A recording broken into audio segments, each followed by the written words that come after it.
সম্মানিত দর্শক, আমাদের দেশে অটোপাস শব্দটি বহুল পরিচিত, ব্যবহৃত এবং যারা পরীক্ষা দিতে যায় তাদের কাছে খুবই জনপ্রিয়।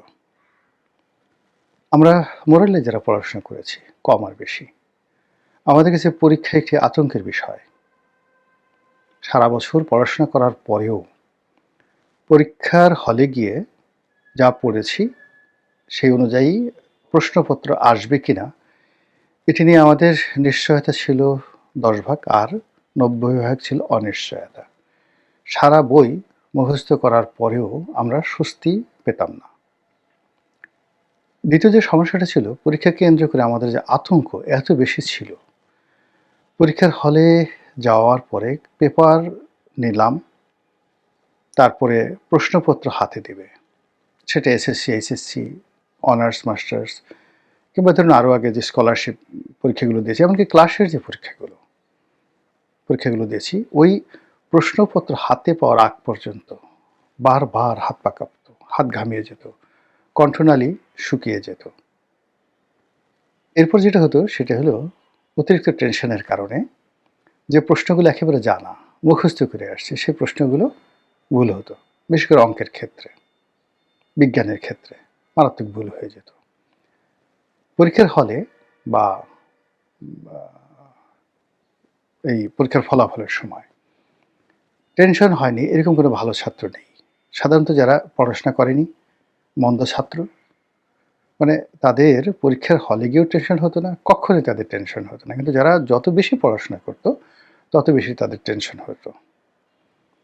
এরপর যখন ফলাফল ঘোষণা করা হতো, ফলাফল ঘোষণা করার পরে সবার ভিতরের উৎকণ্ঠা থাকতো ফলাফল ঘোষণার আগ পর্যন্ত। প্রচণ্ড উৎকণ্ঠা, কি হবে কি হবে কি হবে। এরপর ফলাফল হতো, যারা ভালো ছাত্র, খুব অল্প ভালো ছাত্র, হাতে গোনা ২-১ জন ছাড়া, বেশিরভাগ ভালো ছাত্র খুশি হতেন না। তারা মনে করতেন যে তারা যত পরিশ্রম করেছেন, কষ্ট করেছেন, ফলাফল আরও একটু ভালো হওয়া উচিত ছিল। এই যে অতৃপ্তি, এই অতৃপ্তি থেকেই একজন ভালো ছাত্র সবসময় ভালো ফলাফল করার পরেও আরও ভালো ফলাফল করা, আরও জানা, আরও শিক্ষার জন্য তারা পাগলের মতো আচরণ করত। শিক্ষকের পায়ের ফুল উঠিয়ে পড়ত। শিক্ষা প্রতিষ্ঠানকে নিজের ঘরের চাইতেও আপন মনে করত। ঘরে বসে থাকার চাইতে স্কুল, কলেজ, বিশ্ববিদ্যালয়ে পড়ে থাকত। স্কুলের যে অঙ্গন, এটাকে তারা ভালো মানে বাসতেন। আর এভাবেই আমাদের মধ্য থেকে জ্ঞানী, গুণী, কবি, সাহিত্যিক, আমলা কামলা যারা শ্রেষ্ঠতর, তারা বের হয়ে এসেছেন। কিন্তু যেই মুহূর্তে পরিবারতন্ত্র প্রতিষ্ঠিত হয়েছে, রাজনীতির বিবেচনায় নিয়োগ শুরু হয়েছে এবং কোনো রকম যোগ্যতা ছাড়াই মানুষ যখন পেয়ে আসছে, ঠিক তখন থেকেই যে শিক্ষার প্রতি অনীহা, পরীক্ষা সংক্রান্ত ভয়, এটি চলে গেছে। আর এই যে অটো পাসের যে কথাটি বলা হচ্ছে, কোনো রকম পরীক্ষা না দিয়ে অটোমেটিক আপনাকে পাস করিয়ে দেওয়া হলো। এই অটো পাস শিক্ষা থেকে শুরু করে অন্য বিভিন্ন সেক্টরে যে নির্বিচারে রীতিমতো বলাৎকার করেছে মেধার, মননশীলতার, যোগ্যতার, সভ্যতার, কৃষ্টি, কালচার এবং মানবিকতার, সেই বলাৎকার যখন রাজনীতির অঙ্গনে এসেছে, সঙ্গে সঙ্গে পুরো দেশ জাতি অন্ধকারের অতলান্তে তলিয়ে পড়েছে। রাজনীতিকে বলা হয় highest art of human and human behaviour. মানুষের যে ব্যবহার রয়েছে এবং মানুষের যে মানবিক যে অভিব্যক্তি রয়েছে, এটির সর্বোচ্চ শিখর হলো রাজনীতি। রাজনীতি কখনো হাঁটু থেকে বের হয় না। রাজনীতি কখনো পশ্চাৎ দেশ থেকে বের হয় না।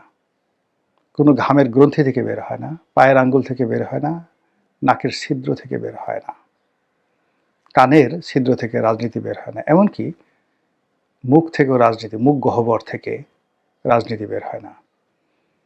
রাজনীতি বের হয় দুটো জায়গা থেকে, মস্তিষ্ক থেকে এবং হৃদয় থেকে। আমি অনেক সময় জ্ঞানের কথা বলার চেষ্টা করি, আপনারা হয়তো অনেকে রাগ হন। আপনারা সবাই জানেন যে মানুষের মস্তিষ্কে যেমন একটা মেমোরি রয়েছে, মানুষের হৃদয়েও একটা মেমোরি রয়েছে এবং এই দুটোর একটা ইন্টারকানেক্টিভিটি রয়েছে।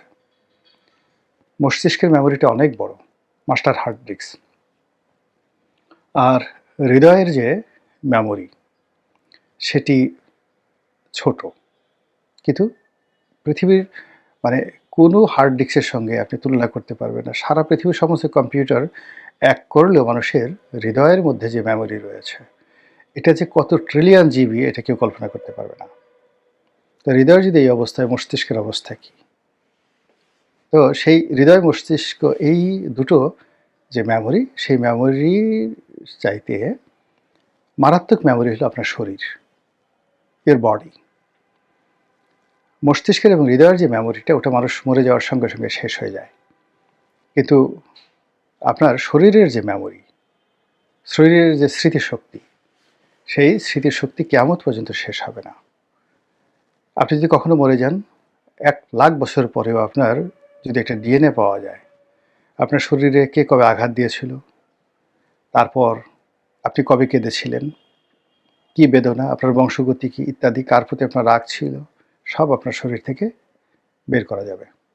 দ্বিতীয়ত, আপনি চান বা না চান, আপনার সঙ্গে যাদের রক্তের সম্পর্ক রয়েছে, ব্লাড কানেক্টেড, আপনার সন্তান সন্ততি, অটোমেটিকভাবে আপনার শরীরের যে মেমোরিগুলো ওই পরবর্তী প্রজন্মে চলে যাবে। কি অদ্ভুত সেই human body, mind and brain, এই তিনটির সর্বোচ্চ যে অধিক্ষেত্র সেটা হলো রাজনীতি। সেই রাজনীতিতে যখন অটো পাস চলে আসে, বিনা ভোট চলে আসে, তারপর সেই রাতের ভোট চলে আসে,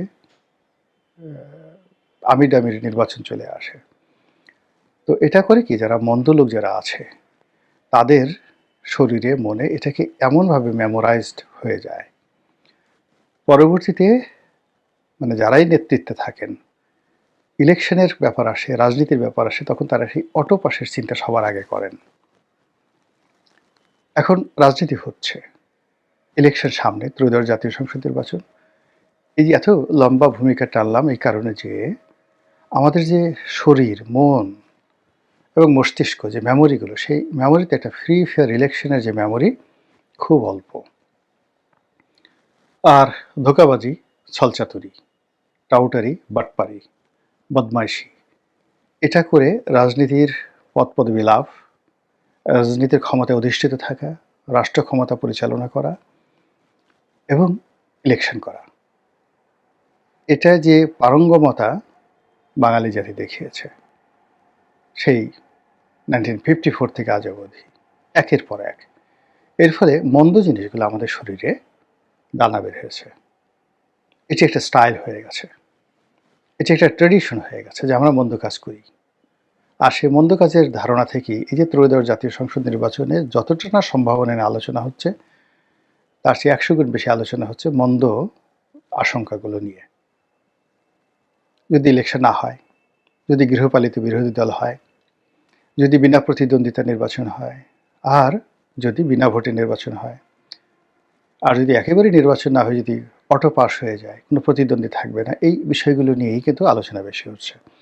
আর যেখানে প্রতিদ্বন্দ্বিতাহীনতার যে লক্ষণগুলো দেখা যাচ্ছে, সেখানে লোকজন হৈ হৈ রই রই করে উঠছে। সৌভাগ্য যে এখনো পর্যন্ত বিনা প্রতিদ্বন্দ্বিতায় এখন পর্যন্ত একজনও সংসদ সদস্যের নির্বাচনের খবর আমরা শুনিনি।